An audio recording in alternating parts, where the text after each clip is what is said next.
A terrifying infection has breached our world, leading people to a painful and agonizing death. It is airborne and instantly transmitted, wiping out nearly the entire population of Earth. For friends, brothers Brian and Danny and their girlfriends Bobby and Kate are driving a stolen car to a place called Turtle Beach, where they hope to wait out the epidemic. They avoid major highways, which are considered the most dangerous. On an empty road, an SUV suddenly appears in front of them. A man introducing himself as Frank claims that he and his daughter Jody have run out of gas and offers to trade food and water for fuel. When the girl wearing a respirator appears at the window, it becomes clear that she is sick. The friends decide to leave as quickly as possible, but Frank, enraged, manages to strike the car window with a wrench. However, while maneuvering around obstacles, they damage the car's engine on a rock, and after a few miles, it comes to a stop. Danny and Bobby suggest negotiating with Frank, despite Brian and Kate thinking it's too dangerous. Realizing staying on the road is too risky, Danny proposes they go back and take Frank's SUV. Armed with gloves, masks and fuel canisters, the friends head back. Brian points a gun at Frank, demanding the vehicle, but Frank reveals they recently caught a radio signal. Scientists nearby have opened a pharmaceutical center where the sick are being successfully treated with a new serum. Frank plans to take his daughter there. Danny comes up with an idea. They place Frank and his daughter in the trunk, sealing it tightly with plastic, and thoroughly disinfect the car's interior. The group takes the remaining supplies from their broken-down car, and Danny grabs a childhood photo of himself and his brother. Along the way, Bobby plays with Jody through the plastic barrier, and Brian jokes with her, only to get punched in the face. The car almost veers off the road. Frank presses against the plastic, creating a small tear in the barrier. In horror, Kate bolts out of the car, and Danny follows her.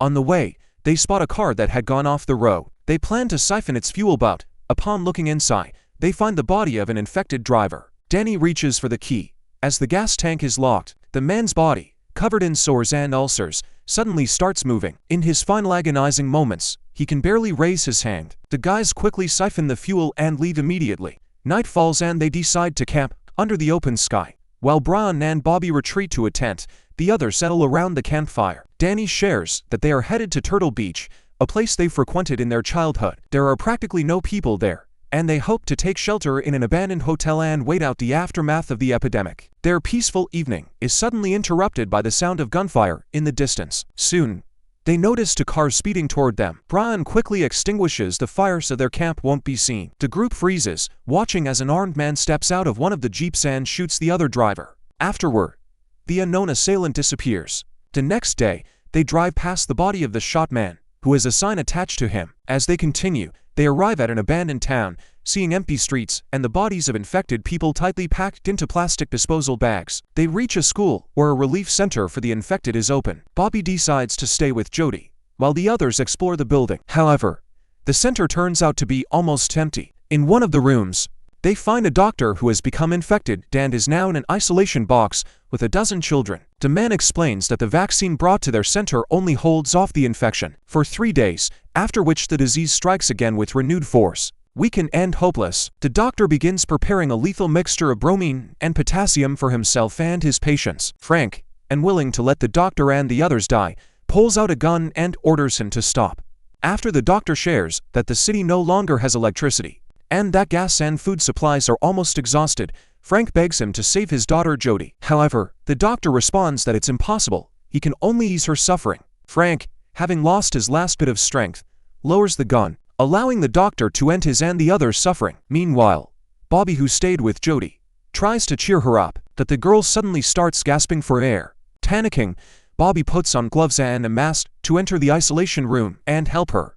Jody begins coughing up blood, and droplets land on Bobby's face. When the others return, Bobby quickly replaces the plastic cover, trying to hide what happened. Frank notices that his daughter is weak and lying in the car. When Jody asks to use the bathroom, Frank, fearing they might be left behind, sends her alone but soon realizes she is too weak. He picks her up and asks the others to wait. But as soon as they step away from the car, Brian starts pulling their belongings out. Danny tries to stop his brother, asking for Bobby's help, but they remain resolute. Frank does everything he can to distract his daughter so she doesn't see the car driving away. While the group takes care of the car, Bobby discreetly disposes of her stained jacket, hoping the others won't find out about her possible infection and abandon her. They decide to spend the night in a luxurious hotel. Brian inspects the pool and comes across the body of an infected person. almost falling into the water. Fortunately, his brother helps him climb out. While playing on the golf course, Brian falls out of a golf cart and asks Bobby for help getting up. She hands him a club instead of her hand, fearing to infect him. However, Brian decides to joke, pulls her close, and kisses her.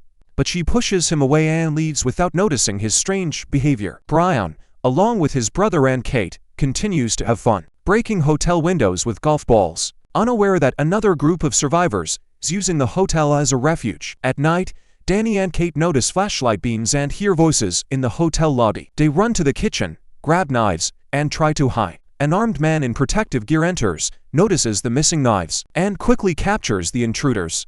Outside, Brian notices a person in a protective suit and attacks him, tearing off his mask. At that moment, a few more people exit through the doors. They point their weapons at Brian, forcing him to surrender. The strangers accuse them of killing Larry, whose body was found floating in the pool. They order the girls to strip to ensure they're not infected. Finding signs of infection on Bobby's body, the men order the group to leave immediately, taking almost all of their gas supplies. The next day, there is silence in the car. During a stop, Kate asks Danny to talk to his brother about leaving Bobby behind for their own survival. Understanding that his brother is right, Brian asks her to step out of the car. He leaves her with some supplies and tells her to head to the nearest town on foot. Ignoring her tearful pleas, the young man gets in the car and drives away.